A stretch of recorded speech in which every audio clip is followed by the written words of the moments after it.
Hello दोस्तों, स्वागत है आप सभी का हमारे आज के वीडियो में। तो यार, जैसा कि आप लोग जानते हैं कि आपके थर्ड अटेम्प्ट जेईई मेंस का रिजल्ट अब आ चुका है।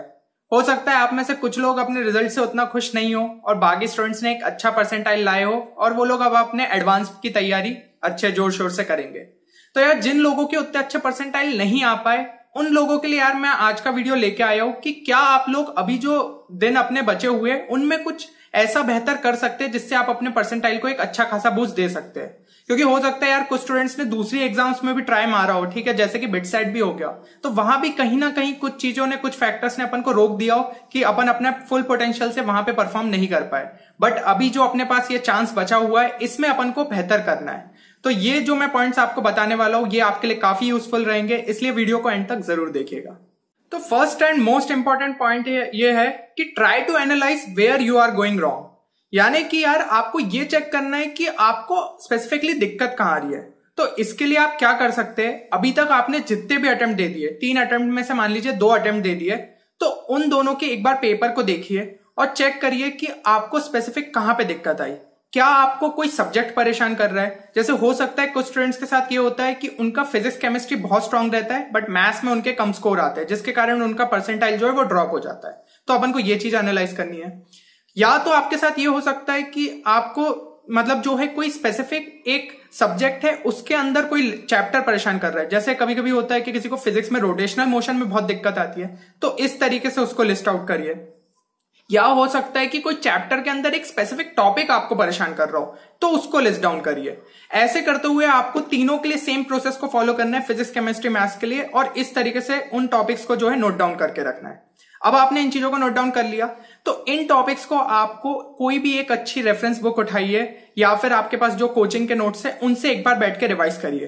क्या आपको जो है इनके फॉर्मूले कुछ दिक्कत कर रहे हैं कि उनका डेरिवेशन समझ में नहीं आया, या फिर आपको इनका एप्लीकेशन नहीं समझ में आ रहा, इन सब चीजों से तो थोड़ा बहुत एफर्ट डाल के उसको समझने की कोशिश करिए। अगर वो फिर भी परेशान कर रहे हैं तो अभी के लिए आप छोड़ सकते हैं और जितना भी आपका जो स्ट्रांग पोर्शन है उसको और स्ट्रांग बना दीजिए, ताकि ये चीज आपको जो है एग्जाम में एक तरीके से न्यूट्रलाइज हो जाए। ठीक है, क्योंकि अब क्या होता है यार, वीक टॉपिक में अगर अपन फंस के रह गए, उसी पर टाइम दे रहे, तो फिर अपन अपने जो स्ट्रांग है उसको भी उतना स्ट्रांग नहीं बना पाते। तो ये एक चीज हो गई। देन दूसरी ये चीज हो जाती है कि जब भी आप लोग पढ़ने बैठ रहे तो एक दिन में कोई एक पूरे सब्जेक्ट को पूरा खत्म करने की कोशिश मत करा करिए। ठीक है, आपको जो है रोटेशन पॉलिसी को अपनाना है। तो रोटेशन पॉलिसी में क्या होगा, आपने फिजिक्स को 2 घंटे दिए, फिर केमिस्ट्री को 2 घंटे दिए, फिर मैथ्स को 2 घंटे दिए। अगर आप लोग 3 घंटे भी तीनों को दे सकते हैं, मतलब वो तो आपकी पढ़ने की कैपेसिटी पे, तो उस हिसाब से आप चलिए। बट किसी भी टाइम पे ऐसा मत सोचिए कि भाई मैं फिजिक्स का पूरा इतना सेक्शन पूरा निपटा दूंगा कि आज बैठूंगा और ऑप्टिक्स और मॉडर्न फिजिक्स सब निपटा दूंगा। यार ये चीज क्या है, अपन ना तो उतनी जितना अपन ग्रास्प करना चाहते हैं जितनी चीजों को उतना नहीं कर पाते, और दिक्कत ये होती है कि वो चीजें भी अपन धीरे धीरे भूलने लगते। तो इससे अच्छा 2 घंटे फिजिक्स को दिया, देन 2 घंटे केमिस्ट्री को दिया, देन 2 घंटे मैथ्स को दिया, और आखिरी के 2 घंटे ऐसे रख लीजिए कि हमने जितनी भी चीजें आज पूरे दिन भर में पढ़ी है उनको बैठ के रिवाइज करा और उनके कुछ क्वेश्चंस लगा लिए, ये समझने के लिए कि आपको कितनी चीजें जो है वो समझ में आई है। तो ये चीजें आपको काफी ज्यादा हेल्प करेगी। साथ ही साथ अपने रिसोर्सेज को लिमिटेड कर लीजिए। ठीक है, अब अपन को इधर उधर नहीं भागना है कि भाई मैं यूट्यूब पे जाके ये वीडियो भी देखूंगा, यूट्यूब पे जाके वो वीडियो देखूंगा, या ये बुक से क्वेश्चन सॉल्व करूंगा उस बुक से। यार जो एक लिमिटेड रिसोर्सेज है जो कि आपको रिलायबल लगते हैं उनसे ही क्वेश्चंस को प्रैक्टिस करिए, ताकि आप अपने 4th अटेम्प्ट में जो है एक स्कोर को एक बहुत बढ़िया तरीके से प्रोजेक्ट कर सकते हैं। ठीक है, ये स्कोर क्योंकि यार आपके लिए काफी ज्यादा मैटर करने वाला है, ये चीज आप लोग भी जानते हैं। चलिए, तो अब हम जो है सब्जेक्ट वाइज एनालिसिस करते हैं जेईई मेंस के पेपर्स का। तो अगर हम पुरानी शिफ्ट के लगभग सारे पेपर उठा के देखें तो अपन एक चीज कह सकते हैं कि जो मैथ्स है ना वो हर शिफ्ट में लगभग लेंदी आ रहा है। तो लेंदी जब आता है ना पेपर, तो स्टूडेंट्स को अपने आप वो डिफिकल्ट भी लगने लगता है।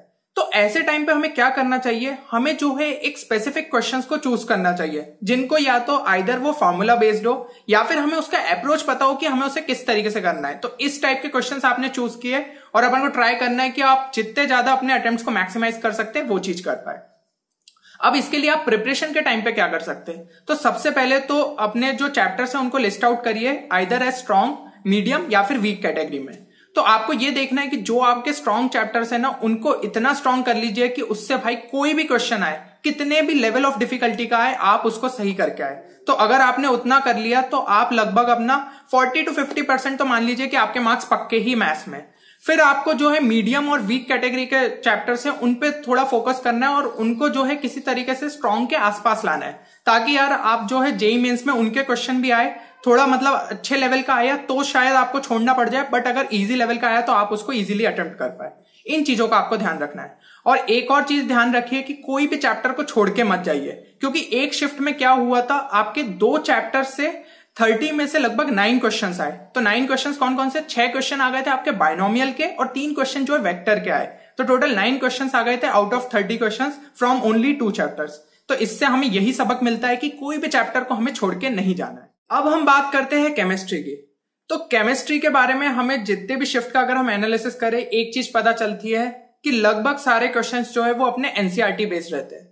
यार अपन को मतलब केमिस्ट्री में पता है कि अपना सोर्स जो है वो फिक्स्ड है। अगर एनसीईआरटी हमने बहुत अच्छे से निपटा ली है, ठीक है, हमें पता है कि उसमें कितनी रिएक्शंस है और क्या क्या चीजें हो रही है, तो हम बहुत अच्छे से जो है पेपर में क्वेश्चंस को कर सकते हैं।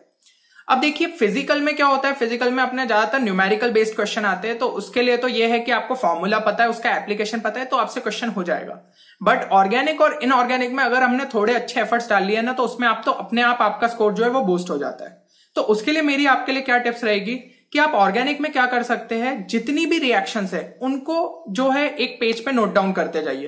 एक पेज या 2-3 पेज जितने भी लग रहे हैं, सारी जितनी एनसीईआरटी में दी हुई रिएक्शंस है सबको नोट डाउन करिए।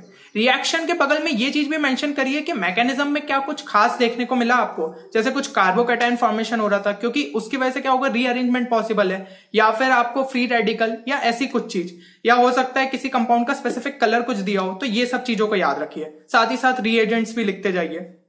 तो ये सब चीजें आपने लिख ली। अब आपको क्या है, आपको लग रहा होगा कि भाई अभी ये सब लिख के मैं अपना टाइम वेस्ट कर रहा हूं। नहीं, आपने क्या है, इन चीजों को लिख के जब आप चीजों को लिखते हैं ना, तो वो और अच्छे से आपको याद होती है। तो आखिरी टाइम में यार थोड़ा सा टाइम बस इसमें इन्वेस्ट कर दो, इससे आपको जो है और चीजें ज्यादा टाइम तक याद रहेगी। और जिन लोगों ने यार पहले से इस टाइप के शॉर्ट नोट्स प्रिपेयर कर लिए, तो उनके लिए तो मेरी क्या सलाह रहेगी कि आपको क्या करना है, रात में सिर्फ सोने से पहले एक बार इन पे नजर मार लो, हर रोज नजर मारो। क्योंकि केमिस्ट्री क्या है यार, बार बार जब तक नहीं देखोगे ना तब तक चीजें याद नहीं होगी। और इनऑर्गेनिक की अगर मैं बात करूं तो सेम चीज आपको उस तरीके से करनी है, सारी रिएक्शंस को उसके अंदर लिख दो, जो जो अपनी रिएक्शंस हुई है उसके अंदर स्पेसिफिक कुछ एक्सेप्शन देखने को मिल रहा है तो वो चीज मेंशन कर दो, या फिर कुछ और चीज की भाई इसका कलर, पीपीटी का कलर जो है वो चीज मेंशन कर दो। जो भी आपको इंपॉर्टेंट पॉइंट्स लग रहे हैं वो सब चीजें मेंशन कर दो। तो ये जो है इस टाइप से आपको एक ऑर्गेनिक के लिए शीट बनानी है और एक इनऑर्गेनिक के लिए शीट बनानी है। और रात में सोने से पहले दोनों को अच्छे से रिवाइज करके सोइए। आपने अगर ये 20 दिन लगभग इस प्रोसेस को फॉलो की तो आप एनसीईआरटी को जो है बहुत अच्छे से कंप्लीट कर चुके होंगे और मार्क्स भी आपको एक अच्छा खासा बूस्ट देखने को मिलेगा। अब हम बात करें अगर फिजिक्स की, तो फिजिक्स में एक चीज देखने को मिली है जो हमारे पुराने पेपर्स हुए कि 10 से 12 क्वेश्चंस तो आपको डायरेक्ट फॉर्मूला बेस मिल जाते हैं। तो अगर आपको फॉर्मूला पता है, उससे रिलेटेड आपने एक सॉल्व्ड एग्जांपल दिया है जिसमें किस तरीके से उस फॉर्मूले को हमने अप्लाई किया है, वो चीज आपको पता है, तो मोस्ट प्रोबेबली वो क्वेश्चन आपसे एग्जाम में बन जाएगा। तो यार इतने एफर्ट्स तो आप लोग डाल ही सकते हैं। अब हम बात करें बाकी क्वेश्चंस की, तो बाकी क्वेश्चंस में क्या होता है, कुछ कॉन्सेप्ट्स को इधर उधर करके मिक्स किया जाता है। तो उसके लिए वो डिपेंड करता है कि आपको कितनी अच्छी अंडरस्टैंडिंग है उस टॉपिक की। अगर आपको फिजिक्स में इंटरेस्ट है तो वो क्वेश्चंस आपके लिए इतने डिफिकल्ट नहीं होंगे। बाकी आप उसको स्ट्रॉन्ग कैसे कर सकते हैं, जितने भी आपके रिसोर्सेस है, जैसे कोचिंग नोट्स हो गए, तो उनमें जो भी आपके लेवल 1 और लेवल 2 की एक्सरसाइजेस दी है उनको एक बार टाइमर के साथ लगा के क्वेश्चंस को सॉल्व करें। क्योंकि मैटर यहाँ पे टाइमर इसलिए करता है, अगर हमने फिजिक्स और केमिस्ट्री इन दोनों में बहुत जल्दी क्वेश्चंस को सॉल्व कर लिया तो हमें मैथ्स के लिए एक अच्छा खासा टाइम मिलेगा। क्योंकि आप जानते हैं मैथ्स जो है वो लेंदी आ रहा है, तो वो ज्यादा टाइम हमें उसमें इन्वेस्ट करना ही पड़ेगा। इसलिए अपन को फिजिक्स और जो केमिस्ट्री है उनमें अपनी स्पीड को बढ़ाना होगा। लास्ट में यार एक बहुत ही इंपॉर्टेंट पॉइंट ये बोलना चाहूंगा कि प्रीवियस ईयर क्वेश्चंस जो है वो तो मस्ट है। जैसे कि यार आपकी बहुत सारी बुक्स जो है मार्केट में अवेलेबल है, 42 ईयर्स और ये सब, तो उनमें से आपको जो भी अच्छी लगे वो आप देख सकते हैं।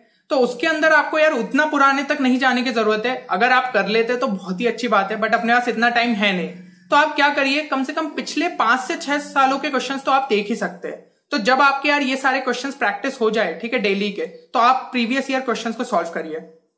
और ट्राई ये करिए कि ज्यादातर क्वेश्चन आप मतलब लिख लिख के सॉल्व करें। बट अगर दिन में जो है टाइम अपना खत्म होने वाला है तो फिर उन क्वेश्चंस के एक बार सॉल्यूशंस देख लिए। क्योंकि एनटीए क्या करता है, एक जो है पैटर्न को कई बार रिपीट करता है, ठीक है। इस टाइप का क्वेश्चन अगर उसने पिछले 5 सालों में पूछा है तो उस टाइप का क्वेश्चन आपको जो है इन शिफ्ट में भी देखने को मिल सकता है। तो ये 5 साल के तो लगाइए ही लगाइए, साथ ही साथ अभी जो पिछले 3 शिफ्ट के जो पेपर हुए, 3 अटेम्प्ट के जितने भी सारे शिफ्ट के पेपर हुए, उन सबको भी एक बार अच्छे से कर लीजिए। तो ये सब भी आपको नेट पे अवेलेबल है, तो इनको एक बार अगर आप अच्छे से सॉल्व कर लेंगे तो आपकी बहुत ज्यादा मतलब प्रैक्टिस हो जाएगी। आपको पता रहेगा कि किस टाइप के क्वेश्चंस जो है पूछे गए हैं जेईई मेंस में।